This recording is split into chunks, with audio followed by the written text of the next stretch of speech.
Hello guys, good morning හැමෝටම. ඔන්න අද BTC update එකක් තමයි අරන් ආවේ. ඊයේ කිව්වත් වගේ මාකට් එක එකපාරට උඩට ගියා.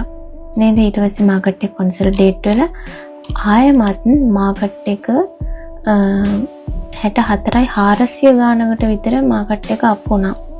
ඊට පස්සේ මම ඔයගොල්ලන්ට කිව්වනේ මාකට් එක 6 ක්‍රමයට යන්න කියලා. අනිත් එක තමයි පහළ liquidities ගොඩක් තිබුණා සහ orders ගොඩ ප්‍රමාණයක් පහළ තිබුණා. අනේ නිසා වන්නාව ගත්තොත් එහෙම අපිට බලා ගන්න පුළුවන් මේ චොච් එක ළඟටම ගිහිල්ලා වුණත් මාකට් එක නැවත පහළට ආවා. මොකද ඒ liquidities ඒ orders ප්‍රමාණය ගන්න. එතකොට අපිට මේ ඉන්ඩිකේටර් එකේ බලා ගන්න පුළුවන් මේ ඉන්ඩිකේටර් එකේ උඩට ගිහිල්ලා හරිද? ඊට පස්සේ නැවත මේ VAH එක ගාවට ඇවිල්ලා තියෙනවා. අපි 4 hour ගත්තොත් එහෙම දැන් මාකට් එක පහළට ආවනේ. හරිද? එතකොට දැන් කොහොමත් sell orders තිබිච්ච ඒවා ඔක්කොම fill කරගෙන imbalance ඔක්කොම fill කරගෙන පල්ලෙහාට ඇවිල්ලා හොඳ power එකකින් නැවතත් biasලා strong වෙලා එකපාරට උඩට යන්න තියෙන chance එක වැඩි.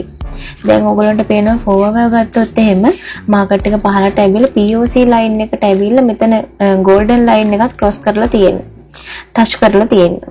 POC line එක cross කරලා golden line එක touch කරලා තියෙනවා. හරිද? මම හිතනවා මාකට් එක 72 සීමාවට වගේ එයි කියලා. හේතුව තමයි අපි මේ වෙබ් එකෙන් බැලුවොත් එහෙම ඔයගොල්ලන්ට පේන්න තියෙන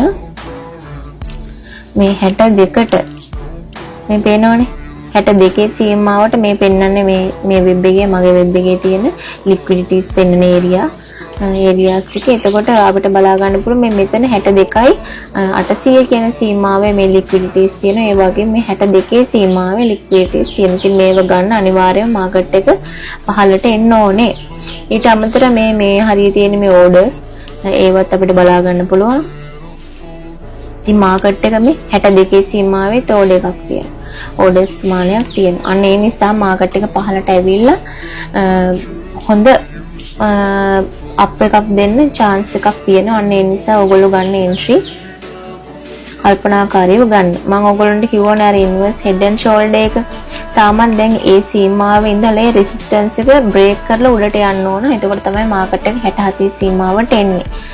ඉතින් මාකට් එක පල්ලෙහාට ආව නැවතත් දැන් අප් වෙන්න තියෙන 62 සීමාවට තමයි මම හිතන විදිහට උඩරිම එන්න තියෙන්නේ.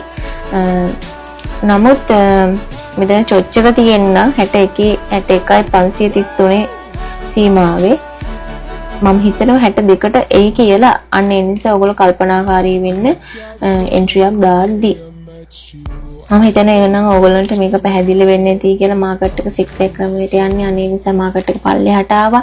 හේතුව orders තව පහළ තිබුණා සහ මේ ගත්තු candles වල FAG ප්‍රමාණයක් තියෙනවා. ඒ කියන්නේ imbalance තියෙනවා. අනේ imbalance fill කරලා ඕනේ මාකට් එක පහළට යන්න. දැන් මෙතනත් imbalance තියෙනවානේ මේ candles වල. නිසා ඒව fill කරන්න නැවතත් උඩට මාකට් එක අනිවාර්යයෙන්ම යන්න ඕනේ. හරි එහෙනම් ඔයගොල්ලෝ හොඳ entry ගන්න කල්පනාවෙන් entry ගන්න. එහෙනම් හැමෝටම සුබ දවසක්.